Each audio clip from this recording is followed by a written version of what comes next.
Welcome back to College Conversations. I'm Dr. Fedor, and I help you navigate college. Today, I have with me Adam Stemple, award-winning author and musician. Adam, how are you? I am doing very well. I wanted to talk to you today about imposter syndrome, what it is and what it means. Imposter syndrome is something that I feel like nearly everybody has suffered from at some point in their life.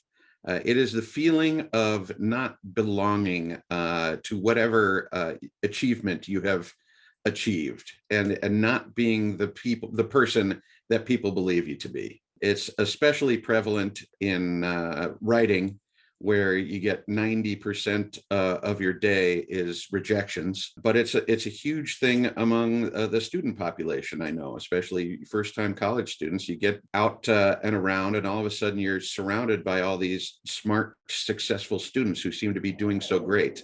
And you start feeling like you don't belong, and never realizing that most of them are most likely feeling the same way. That is one of the reasons why I wanted to start this channel, is because I thought to myself, I know there's students sitting there, they have questions, and they're not raising their hand and asking the question, what is a prerequisite or what is a syllabus or something, because they feel like it's so basic. Everybody else around me already knows that. But the truth is, everybody sitting around you, they have the same questions.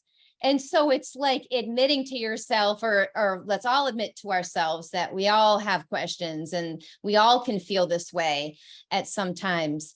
So what do you... I just want to say, and don't be afraid to ask questions. And this is actually a lesson I gleaned from my very short time in the actual workforce. I worked for Target for 5 years. For about 3 of them, I managed the warehouse. So I was the logistics team lead. And what I learned was, if someone comes in, if I hire them and they spend their first week and don't ask any questions, I know that they're not going to last. Because if you're doing your job and you're committed to it, you're going to ask a lot of questions in that first week. So never be afraid to ask questions. It's usually the person you're asking it makes them think you're even smarter and braver for asking the question. Absolutely. And as a professor, I always like to get questions from the students, because then, first of all, they're listening, right? They're interacting, they're alive, they're not listening. So they're asking a question. So there's that interaction, there's that interest, unless they're just asking it to have fun. But just asking a question, that's how we learn, that's how we grow, that's how we show that we're interested in something and trying to move along with that.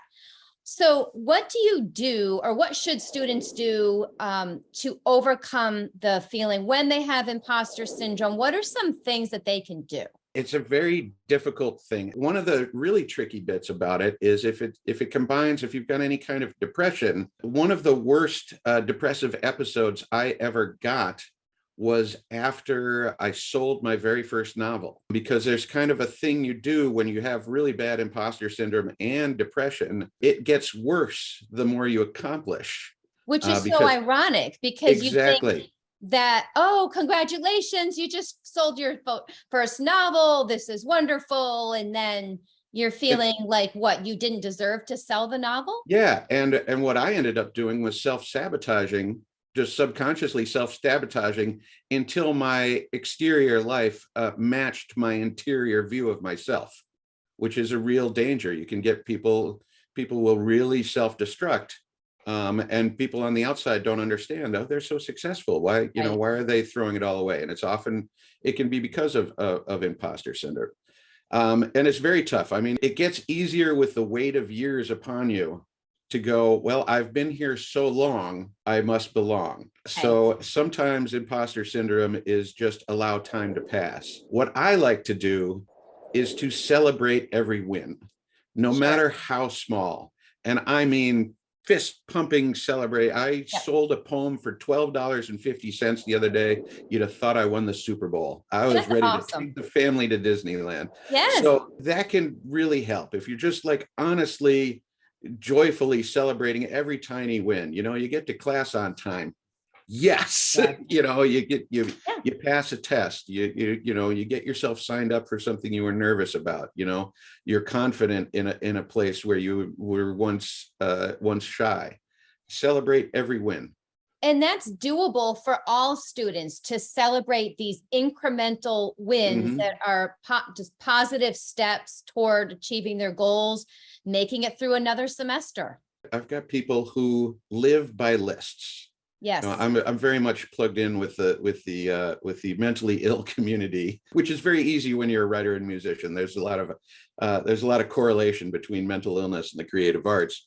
Something that's been very successful for some of them is keeping lists of tasks they have to do. Sure. And these are micro lists down to, like, make yourself breakfast, brush your teeth, this and that, things that, a lot, if you're suffering from severe ADHD or depression or even anything, those kind of micro successes really set you up nicely. So by the time you're out the door and have to go to class and do something difficult, you've got a half a dozen little successes under your belt already on the day, and it really sets you up for a better success rate. And you're in a positive mindset in order to Mhm. receive information and learn and be part of a class and everything. What are some of the ways that you reward yourself with your little successes, or what are some things that students can do? The problem with these is you don't want to set up a different addictive cycle of, giving yourself a bonbon every time you That's true.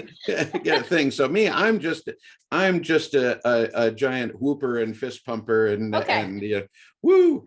Fair So enough. there's a school of thought that if people have tried, when you get out of bed in the morning, the first thing you do, you just leap out of bed and go, yes. Yeah.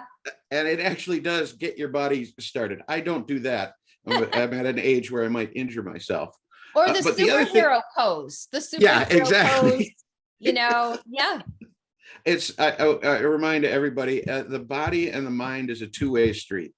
Yeah. And you can hijack your brain by making your body perform the tasks that the brain would have it do if it was happy. Again, there's another danger, because if you have anxiety attacks, the physiological effects of being super excited and happy are exactly the same as being terrified and anxious. The blood rushing to your face, the heart beating fast, all the eyes widening, they're exactly the same. Which is good and bad. If you can learn to recognize that, you can stop the anxiety attacks, because you realize, the body's just doing its thing. But on the other hand, if you're prone to anxiety attacks, you can sometimes trigger them from being too excited. My best advice is always avail yourself of the student resources in mental health. Get therapy. True therapists have great techniques that they can tailor towards you. I've had great success with behavioral therapy, which is all about just kind of you're training your own brain. Thank you again, Adam. That's great advice to students to avail themselves of all the resources that are all on their college campuses.